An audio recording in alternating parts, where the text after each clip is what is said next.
बचपन से हिंदी पढ़ने का मुझे रोका गया। Hindi only to study Hindi. We are against the Hindi imposition. We are not against any language. छात्र, कार्यकर्ता और आम लोग सड़क पर उतर आए। स्थिति इतनी हिंसक हो गई कि कई लोगों की जान जानी पड़ी। विरोध ऐसे स्टेट से आ रही हूं जहां हिंदी पढ़ना गुनाह लगता है, इसीलिए बचपन से हिंदी पढ़ने का मुझे रोका गया। फाइनेंस मिनिस्टर निर्मला सीतारमण ने ऐसा क्यों कहा कि तमिलनाडु में हिंदी पढ़ाना गुनाह है? दोस्तों, इमेजिन कीजिए आपको एक दिन बताया जा रहा है कि आज से आपकी मातृभाषा कोई दूसरी होगी। यही दशकों से तमिलनाडु की हकीकत रही है, लेकिन तमिलनाडु हिंदी का विरोध क्यों करता है? आज इस वीडियो में हम बात करेंगे इसी मुद्दे को लेकर।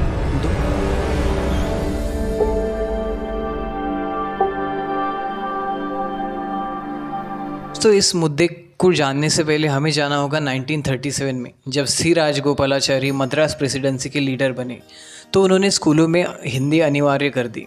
इस फैसले को लेकर तो तब ज़बरदस्त विरोध हुआ, खास करके तमिल विद्वानों, राजनीतिक नेताओं और आम जनता द्वारा, जिन्होंने इसे तमिल पर हिंदी थोपने का प्रयास माना। दोस्तों, इसके पीछे सी राजगोपालाचारी तर्क देते हुए कहते हैं कि इससे भारत की एकता मजबूत होगी, पर पेरियार, ई रामास्वामी और जस्टिस पार्टी के नेताओं ने तमिलनाडु में बड़े पैमानों पर विरोध प्रदर्शन किया। हज़ारों लोगों को गिरफ्तार किया गया, जिनमें प्रमुख तमिल नेता भी शामिल थे। बट 1914 में तीव्र विरोध और ब्रिटिश हस्तक्षेप के कारण जब कांग्रेस सरकार ने इस्तीफा दिया तो हिंदी को सिलेबस से हटा दिया। इस आंदोलन ने तमिलनाडु में हिंदी विरोधी भावना की बेस रख दी। दोस्तों, इस पूरे विवाद का केंद्र बिंदु है तमिल लोगों पर हिंदी थोपने की भावना।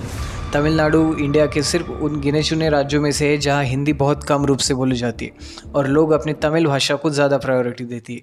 लेकिन क्यों? इसका जवाब हमें मिलता है आइडेंटिटी और हिस्ट्री में। जब 1950 में नेहरू सरकार ने कहा कि वो 15 साल बाद फिर से इंग्लिश को ख़त्म करके हिंदी को अपनी वापस लाए जाएंगे, तभी भी तमिलनाडु में बहुत प्रोटेस्ट हुआ। दोस्तों, इस संघर्ष की जुड़े 1947 से भारत की स्वतंत्रता के समय से जुड़ी है, जब सवाल उठा कि भारत की राष्ट्रीय भाषा क्या होनी चाहिए। तब कई उत्तर भारतीयों ने हिंदी का समर्थन किया और दक्षिण भारतीय राज्य, विशेष रूप से तमिलनाडु, ने इसका विरोध किया, क्योंकि तमिल दुनिया की सबसे पुरानी भाषाओं में से एक है, जिसकी विरासत 3000 साल से भी अधिक पुरानी है। दोस्तों, सबसे बड़ा संघर्ष हमें देखने को मिलता है 1965 में, जब केंद्र सरकार ने हिंदी को भारत की एकमात्र आधिकारिक भाषा बनाने की योजना बनाई। इसके विरोध में तमिलनाडु में बड़े पैमाने पर प्रदर्शन हुए। छात्र, कार्यकर्ता और आम लोग सड़क पर उतर आए। स्थिति इतनी हिंसक हो गई कि कई लोगों की जान जानी पड़ी। विरोध इतना बड़ा था कि सरकार को अंग्रेज़ी को लिंक भाषा के रूप में बनाए रखना पड़ा। लेकिन ये संघर्ष यही नहीं रुका। 2019 में जब न्यू एजुकेशन पॉलिसी में हिंदी को अनिवार्य करने का प्रस्ताव रखा, तभी भी तमिलनाडु ने इसे खारिज कर दिया। Which is nothing else, Hindi only to study Hindi. We are against the Hindi imposition. We are not against any languages. We are against the imposition. 1965 में तमिलनाडु में हिंदी को लेकर इतना विरोध प्रदर्शन हुआ कि 25 जनवरी 1965 को सीएम अन्नादुरई ने हिंदी विरोध में शोक दिवस भी मनाया। तमिलनाडु हिंदी से नफरत क्यों करता है? अब इसके कुछ पॉइंट्स देखते हैं। तो सबसे पहला पॉइंट है linguistic pride and Tamil identity. दोस्तों, तमिल दुनिया की सबसे पुरानी भाषाओं में से एक है, जिससे तमिल लोगों को गहरी भावनात्मक और कल्चरल जुड़ाव है। तमिलनाडु में भाषा केवल संचार का माध्यम नहीं, बल्कि सांस्कृतिक गौरव का भी प्रतीक है।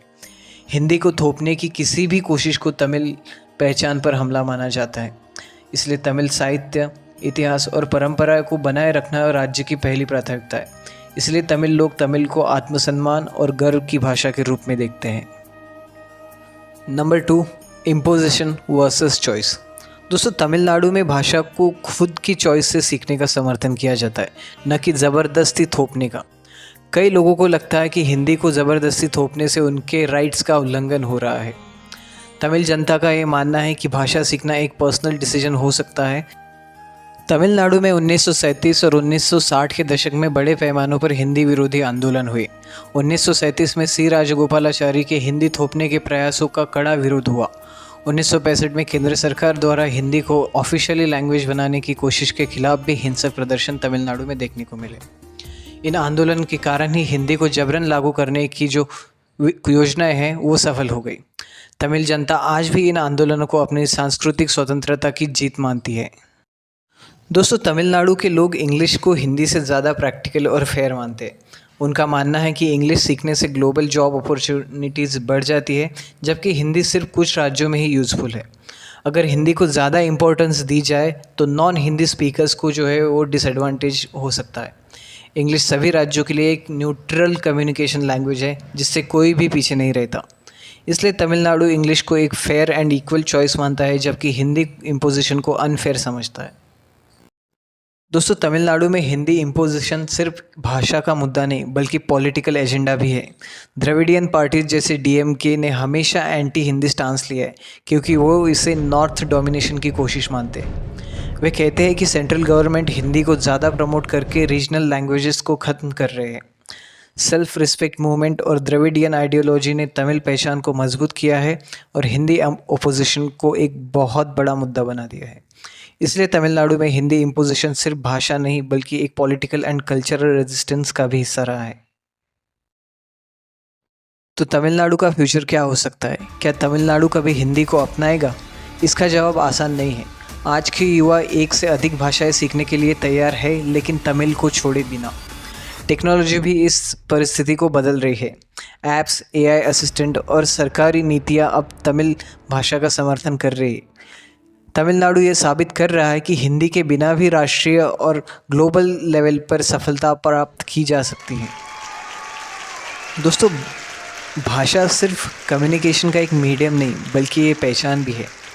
जबकि हिंदी भारत की सबसे ज़्यादा बोली जाने वाली भाषा है, तमिलनाडु का ये रुख दिखाता है कि भारत की असली ताकत उसकी भाषाई विविधता में है।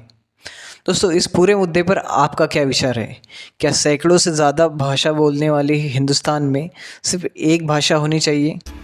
क्या राज्यों को अपनी भाषा चुनने की फ्रीडम होनी चाहिए?